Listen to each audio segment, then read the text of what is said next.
Si vous croyez vraiment que les marques de PC vont s'arrêter de faire des consoles portables, alors vous vous trompez. Acer, Lenovo, MSI, ils viennent tous d'annoncer de nouvelles consoles portables. Entre meilleure performance, écran plus grand et une meilleure fluidité, les promesses vont dans tous les sens, alors je vous propose de découvrir ça ensemble. Côté Lenovo, ils ont révélé la Legion Go S. C'est une console portable où il faut choisir, il y a deux versions, soit une version sur Windows ou une autre sur SteamOS.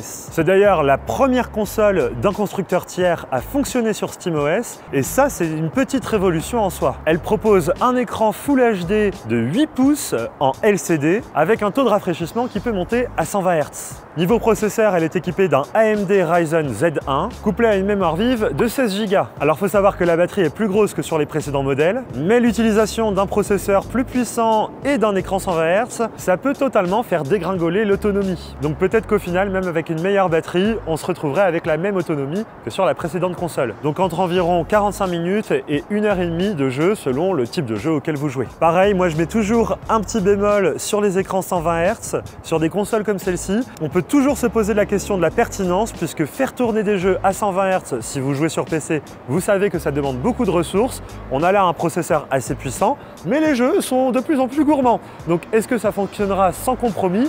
J'ai un doute. Un truc est sûr, en main, la console elle est légère, elle est ergonomique et le design il est franchement réussi. L'objet il est vraiment bien fini, la console elle est plutôt compacte par rapport à la taille de l'écran et elle propose des gâchettes à longue ou à courte course, c'est à vous de décider à l'arrière. En tout cas la proposition d'avoir deux versions, une Windows et une SteamOS, c'est quand même une initiative intéressante. Avec SteamOS, on va vraiment se rapprocher de la console de jeu classique où on aura une interface qui sera vraiment optimisée pour le jeu, mais la version Windows 11, elle va proposer une polyvalence peut-être plus accrue avec plus d'usages possibles. Par contre, je vois venir à 1000%, j'ai bien peur que les consommateurs soient un peu perdus entre ces deux versions et savoir laquelle choisir. Et pour ça, vous inquiétez pas, on vous fera un test bien complet sur Frandroid. Le plus intéressant dans cette histoire, c'est le prix, puisque la Legion Go S sous SteamOS sera vendue autour de 499 $, qui est un prix quand même sacrément agressif, alors que la version Windows, elle, est annoncée à 729 $. D'ailleurs, cette version Windows, elle est disponible dès ce mois de janvier 2025, alors que la version SteamOS, elle sera plutôt disponible en mai. Et c'est en voyant ces prix qu'on peut comprendre un peu la stratégie. La version SteamOS, elle est vraiment en face d'un Steam Deck, alors que la version Windows, elle est vraiment en compétition avec la ROG Ally. D'ailleurs, Lenovo ne s'arrête pas là, ils ont montré un prototype de la Lenovo Legion Go 2. Elle propose un écran OLED. Vous avez bien entendu OLED de 8,8 pouces avec un taux de rafraîchissement de 144 Hz et une résolution Full HD. Niveau processeur, on y va à fond avec une AMD Ryzen Z2 associée à un GPU Radeon 780M. Ça sera clairement leur console la plus puissante. Niveau design, elle se différencie parce qu'elle a des manettes qui sont détachables, un peu comme les Joy-Con du Nintendo Switch. Et c'est des manettes qui sont bourrées de boutons dans tous les sens. Et comme sur la précédente console, il y a un mode souris vertical qui permet d'utiliser le pointeur de Windows, parce que oui, l'OS c'est du Windows. La batterie est quand même assez grande puisqu'elle est de 74 Wh, ce qui promet quand même une bonne endurance, surtout avec un écran OLED qui consomme un peu moins que du LCD. Après attention, on a quand même des composants qui sont très puissants, donc à voir comment le rapport batterie-puissance va être géré. Voilà, je sais pas ce que vous pensez du design, moi je l'aime bien, cette Lenovo Legion Go 2. Ce qui me fait le plus marrer, c'est cette molette qui sera pratique si on veut naviguer sur le web. Le problème c'est qu'on connaît pas son prix, ça reste une console qui nous réserve encore quelques surprises, donc faut surveiller les différentes annonces de Lenovo.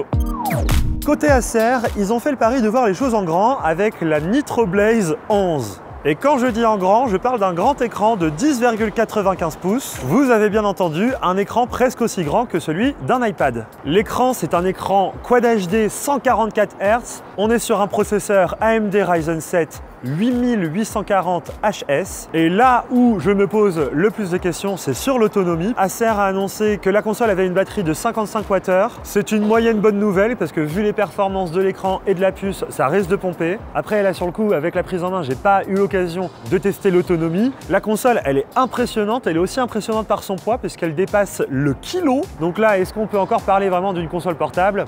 Je sais pas. Ils ont quand même eu la bonne idée de mettre un stand en forme de U pour pouvoir soutenir la console et la poser en mode table, un peu comme une Nintendo Switch. Et en plus de ça, les manettes sont détachables, donc ça ressemble vraiment à un Joy-Con, sauf qu'elles sont absolument immenses. Le système d'attache, il est tout bête, il y a un petit bouton en bas, hop, on appuie dessus, il n'y a plus qu'à tirer sur le rail et ça se détache. Ça risque d'être vite ringard ce genre d'attache d'ailleurs quand on sait que Nintendo annonce sa nouvelle console, la Switch 2, avec un système de Joy-Con magnétique, plus sympa. Le petit truc qu'on n'a jamais vu sur le châssis, c'est un port USB-A. C'est vrai que c'est assez marrant et nouveau de voir ça sur le format console, mais c'est vrai que ça peut être pratique pour certains usages. Après voilà, cette console, elle tourne sous Windows 11, donc ça reste un OS d'ordi portable. C'est certes plus polyvalent qu'un SteamOS, qui est plus limité de base, mais on peut toujours se poser la question de savoir si Windows c'est vraiment une interface adaptée à une console portable. Cette Nitro Blaze 11, elle succède à la Nitro Blaze 7, qui avait d'ailleurs reçu un accueil assez mitigé. Donc Acer là, ils ont augmenté la taille de l'écran et amélioré les performances. D'ailleurs, elle se décline dans une version 8 pouces que vous avez dû voir sur mes images, qui semble être du coup la console plus raisonnable et aussi plus accessible.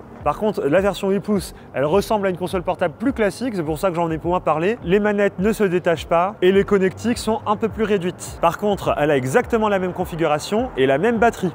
C'est bizarre d'ailleurs, pourquoi la Nitro Blaze 11, qui a plus d'espace dans son châssis, n'a pas une plus grande batterie. Un peu inquiétant niveau autonomie vu la taille de l'écran. Niveau prix, la Nitro Blaze 11 sera proposée à 1199 €, ce qui commence à cogner sérieusement, mais après la taille est exceptionnelle, donc le prix aussi. Et la version 8 pouces, elle sera proposée à 999 €, ce qui est quand même un prix qui tape un peu. Après, on a une belle puissance avec un processeur AMD qui est proposé d'ailleurs dans des ordi portables gaming assez puissants, quoi. Donc pour le coup, on a hâte de voir parce que c'est une vraie proposition de puissance et donc peut-être d'avoir des jeux qui seront plus beaux que la moyenne sur d'autres consoles PC.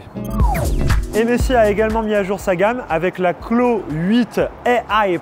C'est une console qui s'appuie sur la puissance des nouveaux processeurs d'Intel Lunar Lake et un design un peu repensé pour répondre aux critiques de la précédente console. On a un écran de 8 pouces avec une résolution Full HD, le taux de rafraîchissement est de 120 Hz, on a une belle batterie de 80 Wh et ça c'est quand même une nette amélioration par rapport à la console précédente. MSI promettrait une autonomie qui avoisinerait les 4 heures de jeu. Après, tout va dépendre comme d'habitude des jeux auxquels vous jouez. Plus ils sont gourmands, plus ça va consommer. Mais c'est une très belle promesse et on espère vraiment qu'elle sera tenue. Le design, il a été clairement repensé. La console, elle est plutôt jolie, avec des boutons qui procurent une sensation vraiment améliorée. Ce qui est amusant de voir sur cette console, c'est qu'MSI reste fidèle à Intel, alors que Lenovo et Acer, eux, ils sont plutôt chez AMD. À voir si ça sera un avantage pour cette console. Faut savoir que la MSI Klo originale, elle a été assez critiquée, notamment pour sa conception. Elle était un petit peu cheap, l'autonomie était vraiment faible. La MSI, ils annoncent avoir pris ses retours au sérieux. Ils ont vraiment amélioré les gâchettes. Ils ont même ajouté des ports USB Thunderbolt 4 pour plus de connectivité. Elle tourne sous Windows 11, donc pareil, une bonne polyvalence de l'OS. Par contre, c'est Windows 11, donc avec tous les problèmes qui viennent avec, c'est-à-dire que c'est pas forcément une interface qui est bien optimisée pour ce genre de console. Niveau prix, la MSI Klo 8 AI+, c'est pas facile à dire ce nom, commence à 899 $, donc on est plutôt sur du haut de gamme, même si ça vient pas dépasser ce que Acer a proposé. Après, la proposition semble vraiment solide, donc j'ai hâte de voir ce que ça donnera.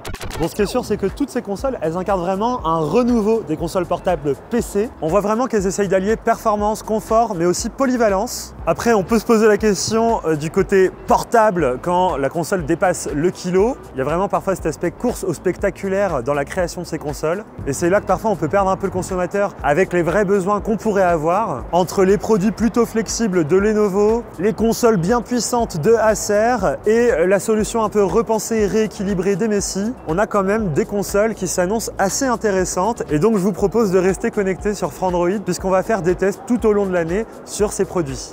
Bon, en tout cas, si ce genre de produit vous intéresse, n'hésitez pas à me le dire dans les commentaires. On vous fera avec plaisir des tests comparatifs de ces consoles lorsqu'elles sortiront. N'hésitez pas à vous abonner à cette chaîne YouTube et à nous suivre sur TikTok, puisque pendant le CES de Las Vegas, vous voyez, il y a la sphère derrière moi, je publie un max d'innovation en contenu court afin que vous puissiez un peu découvrir les trucs fous que je croise. Allez, vive la technologie, vive les consoles portables.